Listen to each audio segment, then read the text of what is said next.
Bismillahirrahmanirrahim. Assalamualaikum warahmatullahi wabarakatuh. Alhamdulillahi bini'matihi tatimmus salihat. Ashhadu an la ilaha illallah wahdahu la syarikalah wa ashhadu anna Muhammadan abduhu wa rasuluh la nabiyya wa la rasula ba'dah. Saudara-saudariku dan santriwan dan santriwati Pondok Pesantren At-Tarbiyah Islamiyah Kolaka yang semoga kita semua dirahmati oleh Allah Subhanahu wa taala, diterima ibadah puasanya, serta diberkahi seluruh kehidupannya. Amin. Amin ya rabbal alamin. Nah, pada kesempatan ini saya ingin sedikit berbicara tentang tata cara pelaksanaan sholat id di rumah. Ya, insya Allah tahun ini kita akan melaksanakan sholat id di rumah dalam rangka memutus mata rantai penyebaran COVID-19. Dan semoga usaha kita ini bisa berhasil dan Allah Subhanahu wa taala melenyapkan COVID-19 di negeri yang kita cintai ini. Baik, karena salat Id ini adalah salat yang sangat penting di dalam agama kita, bahkan ia adalah salat yang dilakukan sekali setahun. Jadi sekali setahun. Boleh jadi ada di antara kita yang sudah lupa tata caranya atau bacaannya, karena salat ini dilakukan sekali setahun. Nah, pada lewat media ini saya sedikit ingin kembali mengingatkan kita semua tentang tata cara pelaksanaan salat id yang berbeda pada tahun-tahun sebelumnya. Karena tahun ini sekali lagi kita salat id di rumah masing-masing. Baik, di dalam salat id ada beberapa hal yang harus kita perhatikan terlebih dahulu. Yang pertama tentunya apa saja yang harus kita lakukan pra salat id, sebelum pelaksanaan salat id. Nah, yang pertama yang disunahkan untuk kita lakukan sebelum pelaksanaan salat id adalah mandi. Jadi membersihkan diri. Sama ketika kita hendak melaksanakan salat Jumat, mandi. Karena kita akan menghadap kepada Allah Subhanahu wa taala yang Maha bersih. Mandi kemudian berwudu. Setelah itu, lalu setelah mandi, tentunya kita memakai pakaian yang paling bersih, paling terbaik. Paling terbaik bukan berarti baru, hadirin, tetapi paling bagus, paling terbaik di antara pakaian-pakaian yang ada di lemari kita. Sebagaimana perintah Allah Subhanahu wa taala di dalam Al-Qur'an, ya bani Adam khudhu zinatakum inda kulli masjid. Hai cucunya Adam, hai manusia, pakailah pakaianmu setiap kali engkau hendak pergi ke masjid.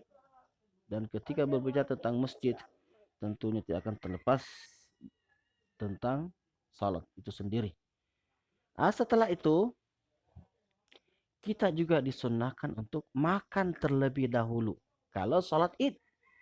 Tetapi kalau salat Idul Adha, maka kita disunnahkan menahan makan dulu. Nanti setelah salat Idul Adha baru disunnahkan makan. Tapi khusus untuk salat id, maka kita disunnahkan makan terlebih dahulu. Ini sebagaimana kebiasaan Nabi kita Shallallahu Alaihi Wasallam.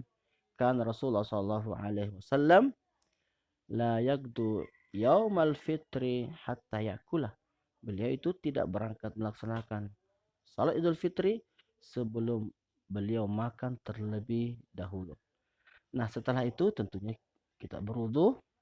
Setelah berwudu, barulah kita bersiap-siap melaksanakan salat id. Kapan waktunya? Nah, tentunya di pagi hari. Kira-kira pukul 7.00 atau pukul 8.00 atau qabla zawal, sebelum matahari itu condong. Itu waktu salat id. Yang berikutnya ada yang harus Anda ketahui semua, bahwa salat id ini tidak didahului oleh azan dan iqamah. Jadi tanpa azan dan tanpa iqamah.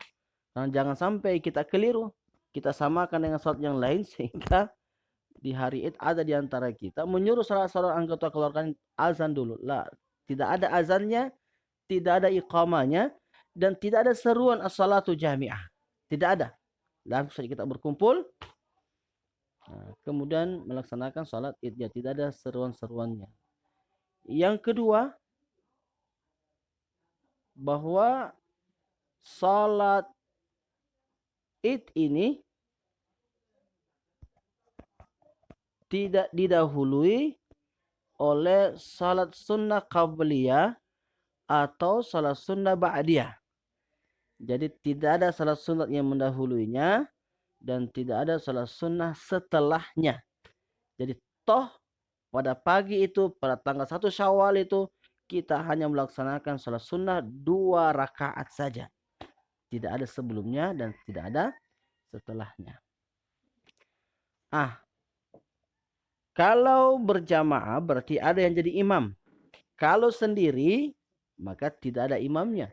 Dan salat sunat Idul Fitri boleh berjamaah, boleh juga sendiri. Apalagi di masa pandemi ini.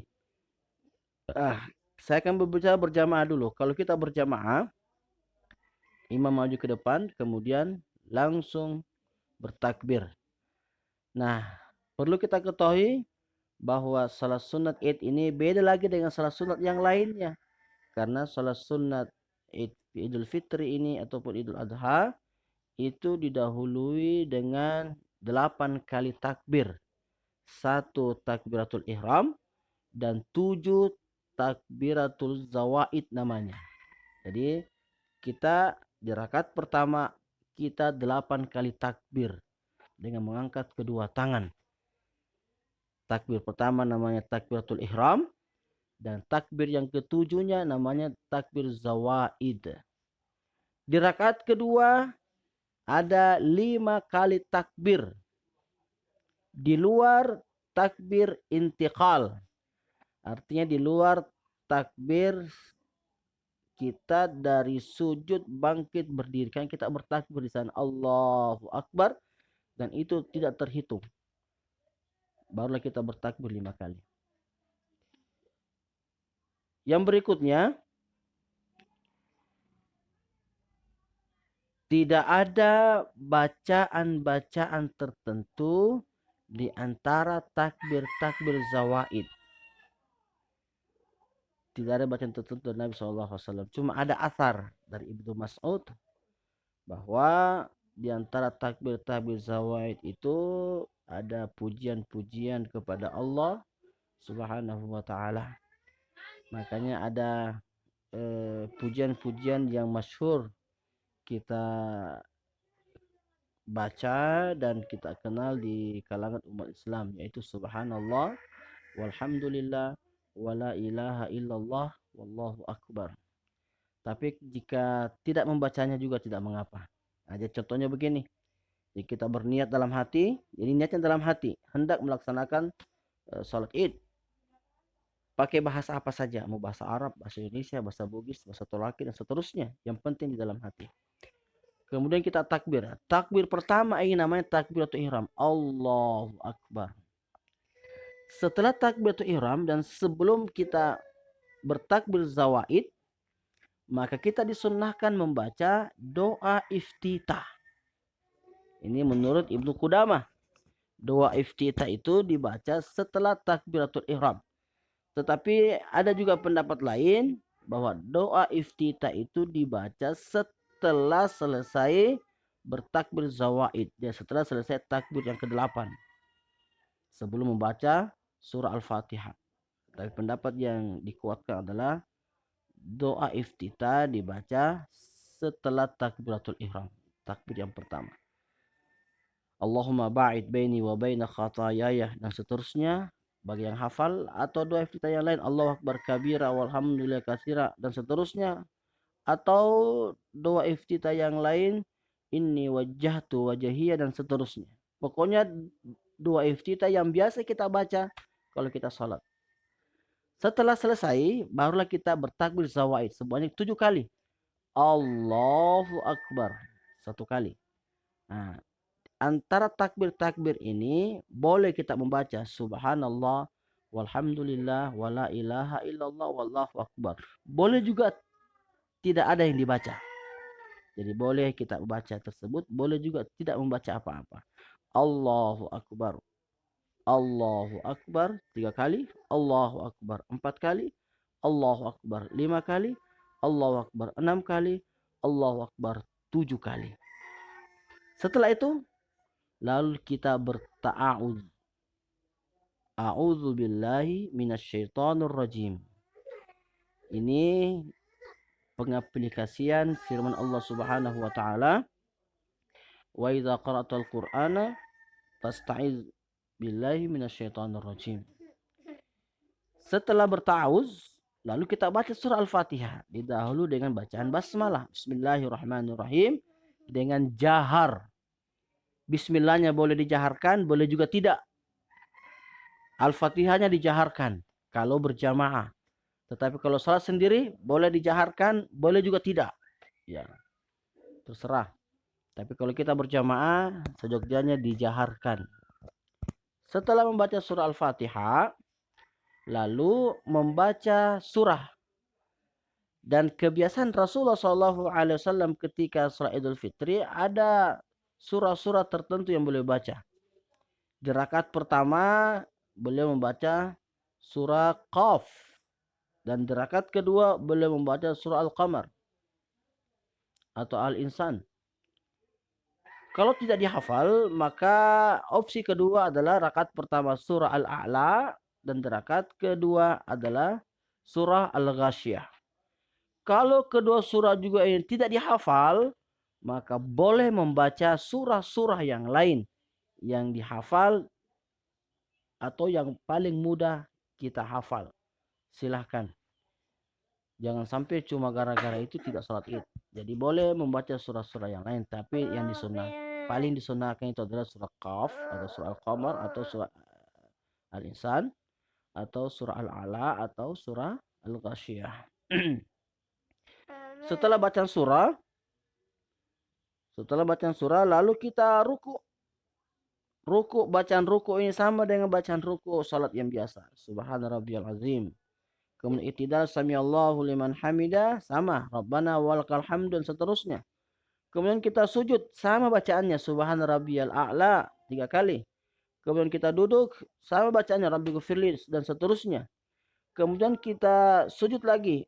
Subhana rabbiyal a'la, lalu kita bangkit dari sujud, Allahu akbar. Takbir ini tidak terhitung. Setelah itu barulah kita bertakbir kembali, Allahu akbar 1 kali. Boleh baca subhanallah walhamdulillah wala ilaha illallah wallahu akbar. Boleh juga tidak. Allahu akbar 2 kali. Allahu akbar 3 kali. Allahu akbar 4 kali. Allahu akbar 5 kali. Nah, setelah itu kembali kita membaca surah Al-Fatihah. Lalu setelah membaca surah Al-Fatihah, lalu kita membaca surah-surah yang lain, dan sangat dianjurkan adalah surah Al-Ghasyiyah atau surah Al-Insan.